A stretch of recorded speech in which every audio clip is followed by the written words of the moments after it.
2024 में मोदी सरकार का सफाया, विदाई का आया वक्त। पूर्णिया की रैली में लालू के हुंकार से आरजेडी जोश में। लालू का ऐलान, 2024 में संविधान बचाने की है लड़ाई। नीतीश का दावा, विपक्ष एकजुट हुआ तो बीजेपी 100 सीटों पर सिमट जाएगी। पूर्णिया में महागठबंधन के नेताओं का मजमा लगा हुआ था। लोगों की जबरदस्त भीड़ थी और भीड़ में उत्साह भी दिखाई दे रहा था। मंच पर नीतीश कुमार, तेजस्वी यादव सहित महागठबंधन में शामिल तमाम दलों के नेता जुटे थे। तो लालू यादव दिल्ली से वर्चुअली जुड़े थे और जब लालू ने बोलना शुरू किया और कहा कि हम और नीतीश एक हो गए हैं, देश के संविधान की रक्षा के लिए सभी को एकजुट होने की जरूरत है, इसलिए बीजेपी वालों की हालत खराब हो रही है। लालू के निशाने पर आरएसएस और बीजेपी दोनों ही बने रहे।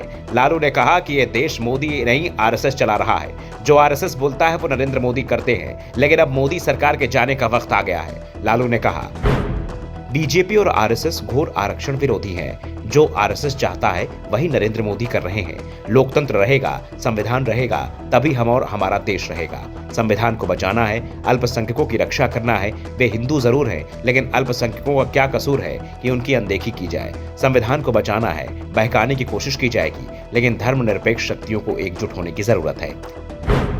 केंद्र सरकार की ओर से राशन बांटने पर लालू प्रसाद ने कहा कि सुप्रीम कोर्ट का ही इस संबंध में स्पष्ट फैसला आया है कि गरीबों को राशन बांटें। गोदाम में पड़ा राशन सड़ रहा है तो उसे बांटने का निर्देश दिया, लेकिन बीजेपी के लोग ऐसी बात कर रहे हैं कि वो हल चलाकर राशन बांट रहे हैं। पूरी मजबूती के साथ देश को बचाना है। रैली में बिहार के डिप्टी सीएम तेजस्वी यादव ने भी बीजेपी पर जमकर निशाना साधा। तेजस्वी ने कहा, बीजेपी में अब कोई लीडर नहीं, सब लीडर हो चुके हैं। लालू प्रसाद ने कभी सांप्रदायिक शक्तियों के साथ समझौता नहीं किया। वे भी वचन देते कभी फिर करापस्त ताकतों के साथ समझौता नहीं करेंगे, बल्कि सभी के साथ मिलकर सांप्रदायिक शक्तियों को सत्ता से बेदखल करने का काम करेंगे। तेजस्वी ने कहा कि पीएम मोदी ने बिहार को विशेष राज्य के दर्जे की बात कही थी, लेकिन अब वो इससे पीछे हट रहे हैं। बिहार के लोग बिकाऊ नहीं है, बिहार के लोग टिकाऊ हैं। इन लोगों ने जात पात में बात कर रखा है। जो कुछ विकास हो रहा है गुजरात में हो रहा है तो सवाल उठेंगे। सीएम नीतीश कुमार ने ऐतिहासिक गांधी मैदान में 10 लाख नौकरी का वादा किया है, वो हम पूरा करेंगे। तेजस्वी ने कहा कि साल 2024 का चुनाव है। इस चुनाव में आरएसएस बीजेपी से लड़ाई है, सभी मिलकर काम करेंगे। इस महागठबंधन में अलग अलग दल के लोग शामिल हैं, सबकी विचारधारा अलग है। इसमें समाजवादी, साम्यवादी और गांधीवादी विचारधारा को मानने वाले लोग हैं। पिछले दिनों लालू प्रसाद और नीतीश कुमार समेत अन्य नेताओं ने कांग्रेस की वरिष्ठ नेत्री सोनिया गांधी से मुलाकात की थी। आने वाले समय में भी कांग्रेस और अन्य दलों को आपस में मिलकर बैठकर काम करना चाहिए। सभी को एकजुट होना है। दूसरी ओर नीतीश कुमार ने एक बार फिर विपक्षी मोर्चा की बात कही। उन्होंने कहा कि अगर सभी दल एकजुट हो जाते हैं तो बीजेपी को 100 सीटें भी नहीं मिलेंगी।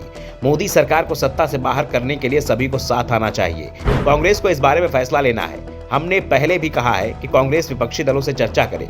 बीजेपी के खिलाफ बड़ा गठबंधन बनाना जरूरी हो चुका है। इसके साथ ही नीतीश ने कहा, मोदी सरकार कोई भी काम देश हित में नहीं कर रही है।